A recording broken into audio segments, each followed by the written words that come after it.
February 26, 1997, Wednesday evening, 6:45. Manhattan gridlock. The kind of traffic where thousands of cars sit motionless, engines running, going nowhere. Brake lights stretch for blocks. Horns honk uselessly. The city is frozen in pre-event chaos. Everyone trying to get somewhere important. Everyone stuck in the same metallic river that refuses to flow. A black Lincoln Town Car limousine sits in this paralysis. Corner of 7th Avenue and 53rd Street. 3 blocks from Madison Square Garden. 3 blocks that might as well be 3 miles. The car hasn't moved in 11 minutes. Won't move for another 8. Inside the limousine, the notorious Big sits alone in the back. Black tuxedo, Valentino, custom tailored to accommodate 385 pounds. The jacket hangs open. White shirt underneath. Bow tie already knotted. Patent leather shoes so shiny they catch every reflection. He looks ready. Looks perfect. Looks exactly like what a hip-hop king should look like on his way to the Grammy Awards. But his face tells a different story. Not to anyone watching from outside. The tinted windows hide everything. But to the one person who can see him, the driver, his face tells the truth. Marcus Williams has been driving for Bad Boy Records for 2 years. Seen a lot. Heard more. Learned early that the job isn't about driving. It's about being invisible. About seeing everything and saying nothing. About understanding that whatever happens in the back of this car stays in the back of this car. Period. No exceptions. Not for money. Not for press. Not for curiosity. You see. You forget. That's the job. Marcus is good at his job. Tonight, he's about to see something he'll spend the next 15 years trying to forget. The rearview mirror gives Marcus a perfect angle. He's not looking. Not intentionally. Just glancing. Checking on his passenger the way drivers do. Making sure everything's okay. Making sure Biggie doesn't need anything. Water. Music adjusted. Temperature changed. The usual checks. But what Marcus sees makes him look away quickly. Then look back. Then wish he hadn't. Biggie has opened the black leather bag sitting beside him on the seat. The bag that never leaves his side. The one he carried from the apartment to the car. The one he'll carry into Madison Square Garden. The one that contains whatever a man like Biggie Smalls needs to survive an evening. From the bag, Biggie pulls out a prescription bottle. Orange plastic, white cap, the universal color of American pharmaceuticals. Marcus can't read the label from this distance. Can't see the drug name or dosage or doctor's signature. Just sees the shape, the size, the way Biggie holds it. Not casual, not relaxed, deliberate, careful, like it matters, like it's important. Biggie sets the bottle on the seat beside him, reaches back into the bag, pulls out another bottle, same size, same orange color, sets it next to the first, reaches in again. Marcus's eyes flick back to the road. The traffic hasn't moved. The car in front is a yellow cab with a dented bumper. Been staring at that dent for 12 minutes now. Marcus looks back at the mirror. Can't help it. Professional curiosity mixed with human concern. Biggie now has 4 bottles lined up on the black leather seat. 4 soldiers standing in a row. All identical except for the labels Marcus can't read. Biggie stares at them, doesn't touch them, just looks. His hands rest on his knees. His breathing is visible, chest rising and falling under the white shirt. Slower than normal, controlled, like he's managing something, like he's counting breaths the way some people count sheep. Then Biggie reaches back into the bag one more time. 5th bottle. He sets it at the end of the line. 5 bottles now, all standing upright on black leather. 5 orange sentinels. 5 pharmaceutical solutions to 5 problems Marcus doesn't know about. Biggie leans back, looks at the lineup. His face is expressionless. Not calm, not upset, just blank. The face of someone performing a task they've performed before, many times before. A ritual, a routine, something necessary. Marcus forces his eyes back to traffic. This feels private, feels like something he shouldn't be watching, but the mirror keeps pulling his attention, keeps showing him what's happening 3 feet behind his head, separated by glass and leather and professional distance, but close enough to see everything, close enough to understand that what he's witnessing isn't casual, isn't normal. This is something else, something that carries weight. Biggie picks up the first bottle, turns it in his hand, examines it like he's never seen it before, like he's checking for defects, for tampering, for proof that it's real, that it's his, that it will do what it promises to do. He twists the cap. The child safety mechanism requires pressure and rotation. Biggie's large fingers manage it easily. The cap comes off with a small pop. He looks inside, doesn't shake any pills out, doesn't count them, just looks. Verification, confirmation. Then he puts the cap back on, twists it secure, sets the bottle back in its place in the line. 2nd bottle, same process. Pick up, examine, open, look inside, close, return to position. The movements are precise, methodical, no variation, no deviation from the sequence. Marcus watches this happen, watches Biggie go through the ritual with the second bottle, watches him set it back down exactly where it was, perfectly aligned with the others. Soldiers standing at attention. The traffic moves, finally, 6 inches, then stops again. Marcus's foot moves from brake to gas to brake. Muscle memory, automatic. His conscious mind is somewhere else, somewhere in the rearview mirror, watching a man he's driven dozens of times do something he's never seen before. Something that feels important in a way Marcus can't articulate. Something wrong, not morally wrong, situationally wrong, contextually wrong. This is not what should be happening 20 minutes before the Grammy Awards. Third bottle, same ritual. Biggie's hands don't shake, don't hesitate, just perform the task. Open, verify, close, replace. The precision is almost mechanical, almost robotic, except for his face. His face shows something, not emotion exactly, concentration maybe, focus, the look of someone solving a problem, or preparing for one, the look of someone making calculations that no one else can see. Marcus thinks about saying something, asking if everything's okay, if Biggie needs anything, if there's a problem Marcus can solve, but the professional in him knows better. This isn't his business, this isn't his world. His job is to drive the car, keep his mouth shut, deliver the passenger safely to the destination. Nothing more, nothing less. Whatever's happening in the back seat is beyond his pay grade, beyond his responsibility, beyond his right to question. Fourth bottle. The ritual continues. Biggie's breathing has changed slightly, still controlled, still measured, but deeper now, like he's managing pain, like each breath requires thought, requires effort. The tuxedo jacket hangs open. Marcus notices for the first time how the shirt pulls tight across Biggie's stomach, how the fabric strains, how sitting in a car, even in a spacious limousine, compresses a body that size, creates pressure, creates discomfort, creates pain that needs managing. The bottles aren't recreational. Marcus understands this suddenly. These aren't party drugs, aren't about getting high, they're about getting through, about making it from point A to point B, about surviving the next 3 hours, about standing on stage, about walking the red carpet, about smiling for cameras, about being the notorious B.I.G. when Christopher Wallace's body is screaming at him to stop, to rest, to lie down, to be still. The bottles are the price of performance, the cost of showing up, the tax on fame. Fifth bottle. Biggie picks it up. His hand pauses, just for a second. The smooth rhythm breaks. The mechanical precision falters. He holds this bottle differently, longer, like it means something the others don't, like this one is special. He opens it, looks inside, his jaw tightens, just slightly, just enough for Marcus to notice in the mirror, just enough to reveal something. Then Biggie does something unexpected. He shakes out one pill, single pill, into his palm, looks at it, white, round, small, insignificant, looking for something that carries such weight. Biggie stares at the pill in his palm. 5 seconds, 10, 15, the traffic moves again, 2 feet this time. Marcus drives without thinking, his eyes keep returning to the mirror, to the pill, to Biggie's face, to whatever decision is happening right now. Biggie closes his hand around the pill, fist, tight, then opens it again. The pill is still there, still white, still round, still promising relief from whatever needs relieving. He puts the pill back in the bottle, caps it, sets it down with the others. 5 bottles standing in perfect formation. Mission accomplished, task completed, ritual finished. Biggie stares at them for another moment, then he starts putting them back in the bag, one by one, same precision, same care, returning them to darkness, to privacy, to the black leather interior where they live, where they wait, where they serve their purpose away from eyes and questions and judgment. The phone in the limousine rings, not Biggie's cell, the car phone, mounted between the front seats, old technology, relic from when car phones were luxury items. Marcus picks up the receiver. Yes? A woman's voice, smooth,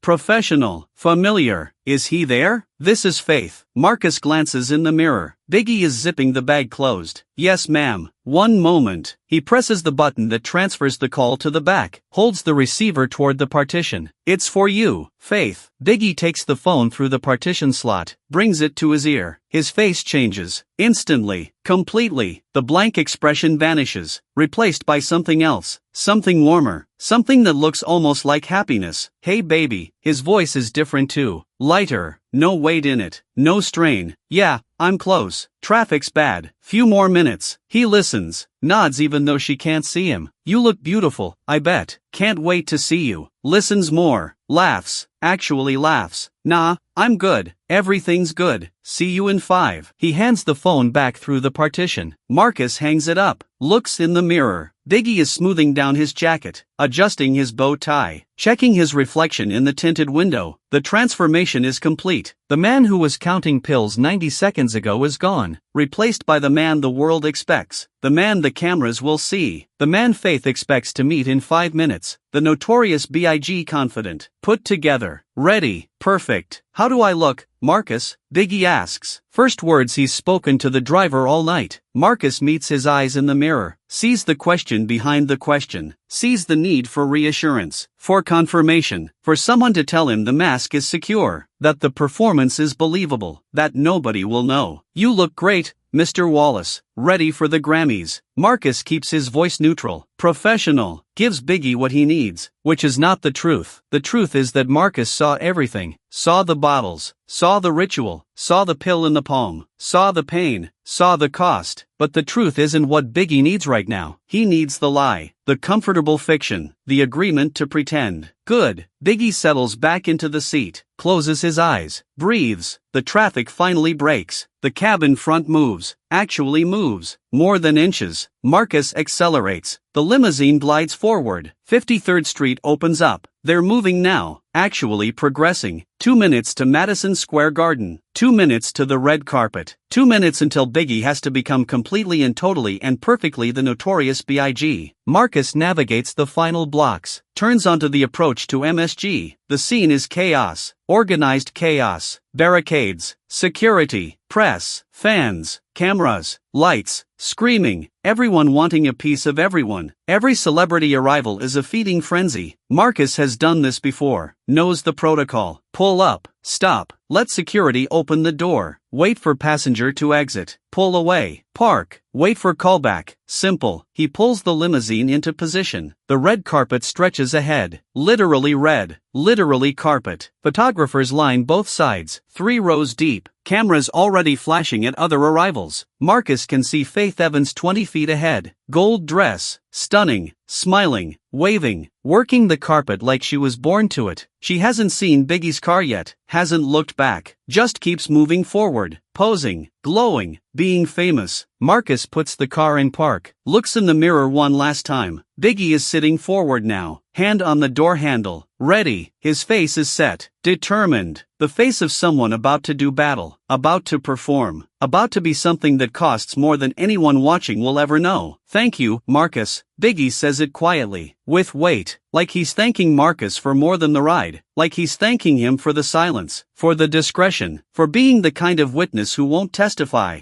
Anytime, Mr. Wallace. Marcus keeps it professional, keeps it clean, keeps the boundary intact. Security opens the door, light floods the interior, sound rushes in, screaming, music, chaos. Biggie steps out. The car rises slightly as his weight leaves. Marcus watches in the mirror as Biggie emerges into the lights, watches him straighten, watches him expand, watches him become the thing everyone expects. The transformation is complete, total, absolute. The crowd erupts. Biggie, Biggie, over here, Biggie. Cameras flash like strobes. Biggie smiles, waves, starts walking the carpet, each step measured, each movement calculated. He sees Faith. She sees him. Her face lights up. Real joy, real love. They meet in the middle of the carpet. He kisses her cheek. She laughs. They pose together. Perfect couple. Perfect moment. Perfect image. The cameras eat it up. Nobody sees the bottles. Nobody knows about the ritual. Nobody understands what it costs him to stand there smiling. Nobody except Marcus. Marcus pulls away, parks the limousine in the designated holding area, turns off the engine, sits in silence. The sounds of the event are distant here, muffled. He stares at the back seat through the partition. Empty now. Black leather. No evidence. no bottles visible, no proof that anything happened. Just an empty seat where a man sat and counted his pain medication like someone counting rosary beads, praying for relief, praying for strength, praying to make it through one more night. Marcus knows he'll never mention this, never tell anyone, never break the code. What happens in the car stays in the car. That's the job, that's the rule, that's the price of admission to this world. But he also knows he'll never forget it. Never forget the precision of the ritual. Never forget the way Biggie's face changed when faith called. Never forget the transformation from human to icon, from man in pain to king on carpet. Never forget that behind every perfect image is a private moment, a hidden cost, a price paid in pills and silence and performances that never end. Inside Madison Square Garden, Biggie Smalls walks to his seat, shakes hands, accepts congratulations, laughs at jokes, poses for photos, does everything expected of him, everything required, everything necessary. His back hurts, his knees hurt, his entire body is a symphony of pain playing at volumes only he can hear. But nobody knows, nobody sees, nobody asks, because the mask is perfect, the performance is flawless, the notorious B.I.G. is exactly what everyone needs him to be. The Grammy Awards ceremony lasts 3.5 hours. Biggie sits, stands, applauds, smiles, presents an award, accepts congratulations when others win, makes it look easy, makes it look effortless, makes it look like being the notorious B.I.G. is the most natural thing in the world, like it costs nothing, like it takes nothing, like the bottles in the black bag don't exist, like the ritual in the limousine never happened, like pain is something that happens to other people, not to kings, not to legends, not to him. But Marcus knows better. Marcus saw, and in the privacy of the parked limousine, in the silence of the holding area, Marcus Williams sits with a secret he'll carry for 15 years, until Biggie's been gone long enough that telling the story feels like honoring instead of betraying, until the statue has been built and the legend has been carved and the truth can be told without destroying anything, until people are ready to know that their heroes hurt too, that greatness costs, that every crown weighs more than it shines, that sometimes getting to the Grammys requires counting 5 bottles of pills in the back of a limousine and hoping they're enough to make it through the night.